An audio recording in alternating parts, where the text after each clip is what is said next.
शाह का बयान घुसपैठिए चीन पर डायरेक्ट अटैक है। भारत से जवाब मिल गया, पर दूसरे बॉर्डर पर चीन की खुराफात जारी है। पिछले 3 दिनों से चीन की सेना ताइवान सीमा के करीब अपने हथियार दिखा रही है। कभी फाइटर जेट तो कभी युद्धपोत भेजकर ताइवान को धमकाने की कोशिशें हो रही हैं। तो क्या एक और युद्ध के लिए दुनिया को तैयार रहना चाहिए? यूक्रेन के बाद क्या चीन और ताइवान के बीच युद्ध तय है?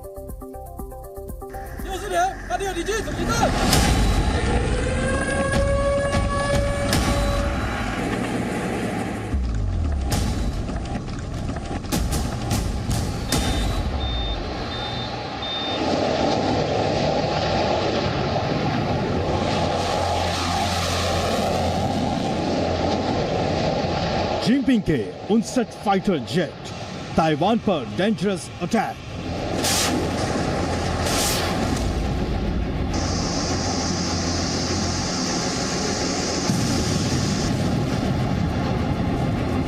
चीन का शक्ति प्रदर्शन, दुनिया भर में टेंशन।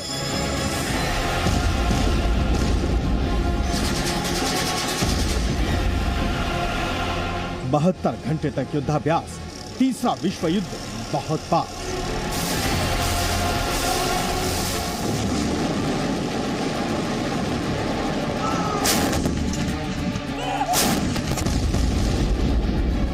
चीन ने ताइवान हमले का ब्लूप्रिंट दिखा दिया है। इस एनिमेशन वीडियो में देखिए ताइवान पर कैसे जमीन, आसमान और समंदर से एक साथ अटैक होगा। जो सफेद लकीरें दिख रही हैं, वो चीन के हमले की डायरेक्शन बता रही हैं। यह हमला मिसाइल, बम या फिर हाइपरसोनिक हथियारों से हो सकता है। चीन की मिलिट्री एक्सरसाइज में इसी वीडियो को हकीकत बनाने की कोशिश हुई है। आसान भाषा में कहें तो चीन की सीमा से ताइवान पर मिसाइलें लॉन्च होंगी, हवा में मौजूद फाइटर एयरक्राफ्ट हमला करेंगे और ताइवान के करीब समंदर में मौजूद चीन की नौसेना भी गोला बारूद लॉन्च करेगी और इस हमले के बाद ताइवान पर चीन का कब्जा हो जाएगा। ये चीन की सेना का प्लान है। इसे सिमुलेटेड अटैक यानी नकली हमला कहते हैं। वीडियो भले ही नकली हमले का हो, पर चीन ने पिछले 3 दिनों से असली हमले की तैयारी की है। असली गोला बारूद और मिसाइलें लॉन्च की।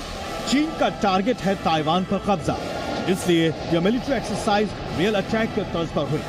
चीन के जितने भी युद्धपोत पहुंचे, उन सभी में असली बम और मिसाइलें मौजूद थी।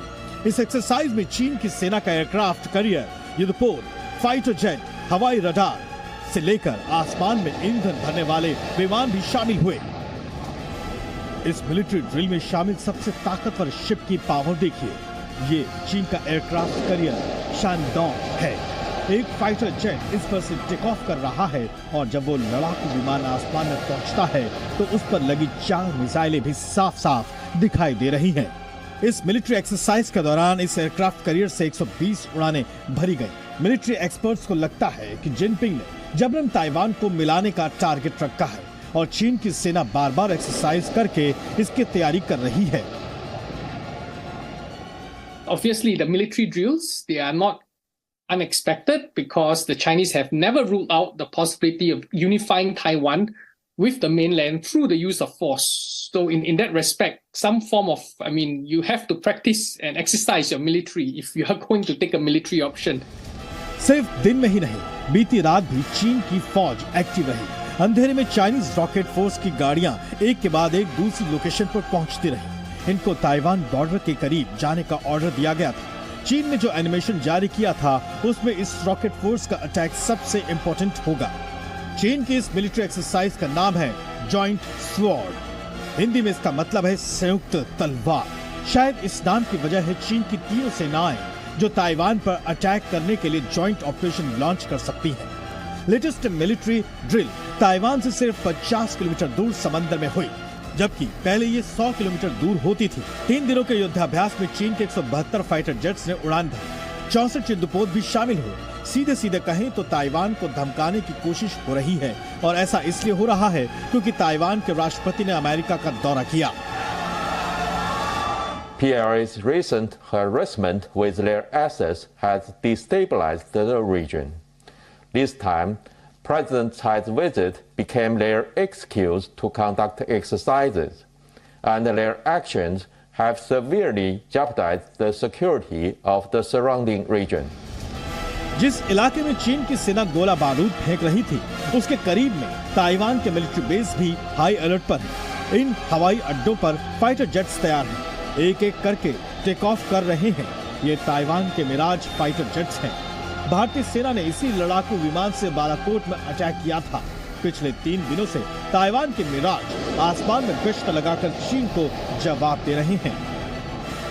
थोड़ी देर पहले ताइवान के रक्षा मंत्रालय ने एक वीडियो जारी किया, जिसमें ताइवान की सेना ने अपने एक एयर डिफेंस सिस्टम को दिखाया। ये सिस्टम आसमान से आने वाले चीन के फाइटर जेट्स और मिसाइलों के लिए खतरा है और ऐसे किसी भी टारगेट को हवा में ही मार गिरा सकता है। ताइवान ने जो तस्वीर दिखाई, उनमें चीन के कई वॉरशिप भी दिख रहे हैं। इन्हें ताइवान आर्मी टारगेट पर रखा था, यानी अगर चीन की सेना बहुत ज्यादा आगे बढ़ती या लक्ष्मण रेखा पार करती है तो इन पर जवाबी हमला भी हो सकता है। ब्यूरो रिपोर्ट, जी मीडिया। अमेरिका के बाद चीन का डिफेंस बजट दुनिया में दूसरे नंबर पर है। जाहिर है चीन के पास हथियारों की कमी नहीं है। इसके बाद भी एक छोटा सा देश ताइवान चीन को टक्कर दे रहा है। मिलिट्री पावर से लेकर इकोनॉमिक पावर तक हर मामले में चीन आगे है। फिर भी चीन की सेना ताइवान पर हमला क्यों नहीं कर पाई? ताइवान का वो कौन सा ब्रह्मास्त्र है जिससे चीन को भी डर लगता है?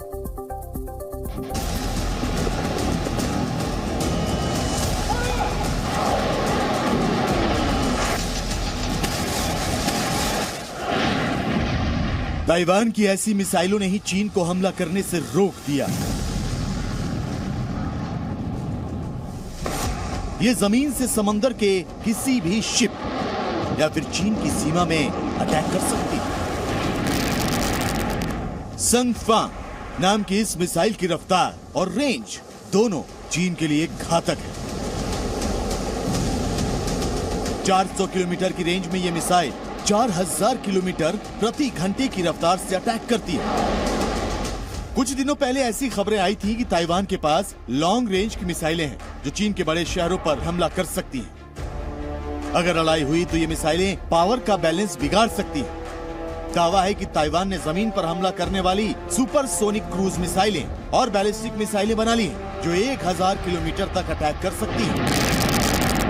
चीन और ताइवान के बीच में सिर्फ 160 किलोमीटर की दूरी है, यानी कि चीन की सीमा में अंदर तक हमला संभव है। इस मिसाइल पावर की वजह से ताइवान के लोगों ने चीन को सीरियसली लेना बंद कर दिया है।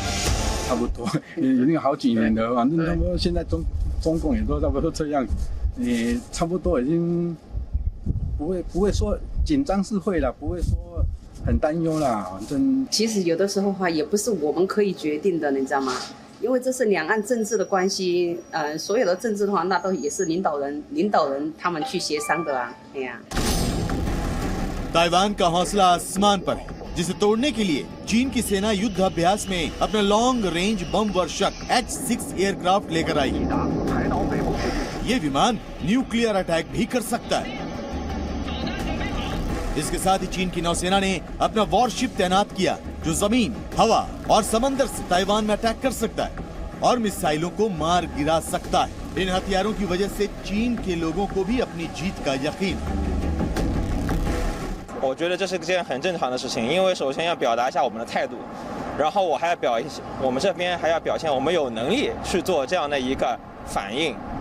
一方面，我更多的方面我觉得是给 चीन से चाहे जो भी बयान आए, एक बात क्लियर है कि ताइवान पर कब्जा चीन के लिए आसान नहीं होगा। अमेरिका पहले ही कह चुका कि अगर ताइवान पर चीन ने हमला किया तो यूएस आर्मी उसकी सुरक्षा करेगी।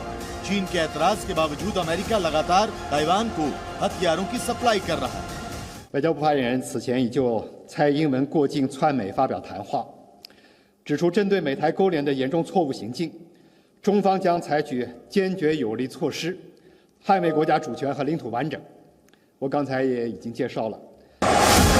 ताइवान के बॉर्डर पर चीन के फाइटर पहुंचे। चाइनीज आर्मी का गोला बारूद और पावर शो देखकर दुनिया को नया युद्ध होने का खतरा दिख रहा है। ब्यूरो रिपोर्ट, जी मीडिया। ताइवान में जो चीन कर रहा है उसका जवाब देने की तैयारी भारत में हो रही है। पश्चिम बंगाल के कलाईकोंडा में भारत और अमेरिका की वायुसेना के बीच अभ्यास शुरू हो गया है, जिसका नाम है कोप इंडिया 2023। इसमें अमेरिका और भारत के लड़ाकू विमान शामिल हो रहे हैं। अभी अमेरिका ने अपने ट्रांसपोर्ट एयरक्राफ्ट भेजे हैं, यूएस के F-15 फाइटर जेट शामिल नहीं हुए हैं। ताइवान के पास अमेरिका का गुआम एयरबेस है और वहीं से ये फाइटर जेट्स आएंगे।